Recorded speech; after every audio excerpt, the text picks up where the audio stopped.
கர்த்தர் நல்லவர். இன்றைய வேதவசனம் ரோமர் 12ஆம் அதிகாரம் 21ஆம் வசனம். நீ தீமையினாலே வெல்லப்படாமல் தீமையை நன்மையினாலே வெல்லு. கர்த்தர் இன்னைக்கு நமக்கு கொடுக்குற வார்த்தை, தீமையினாலே வெல்லப்படாமல் தீமையை நன்மையினாலே வெல்லு.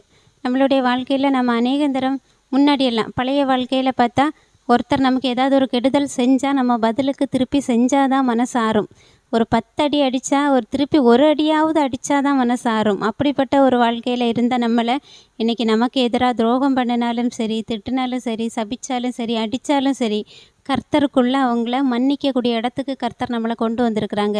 இன்றைக்கி அநேகர் நம்மள அநேகர் அடுத்தவங்களுக்கு எதிராக எதிர்த்து நிற்கிறது இல்லை. நமக்கு எதிராக அவங்க பண்ணினா கூட கர்த்தருடைய சமூகத்தில் ஏசப்பா நீங்கள் பார்த்துக்கோங்கப்பா, அறியாமையில் இருக்கிறாங்க, அவங்க மனசு திருந்தட்டும், மனம் திரும்பி உம்முடைய பிள்ளையாக மாறட்டும் அப்படின்னு நாம் அதை சகிச்சுட்டு கர்த்தருக்குள்ளே விட்டு கொடுத்து போகக்கூடிய மனதை கர்த்தர் நமக்கு தந்திருக்காங்க. அதுக்காக கர்த்தருக்கு நான் ரொம்ப நன்றி சொல்கிறேன். ஏன்னா இந்த மாதிரி குணம் வர்றது ரொம்ப ரேர். இந்த மாதிரி கர்த்தருக்குள்ளே எல்லாரையும் சகித்து மன்னித்து போகிறது கர்த்தர் நமக்கு கொடுக்குற மிகப்பெரிய கிருபை அது.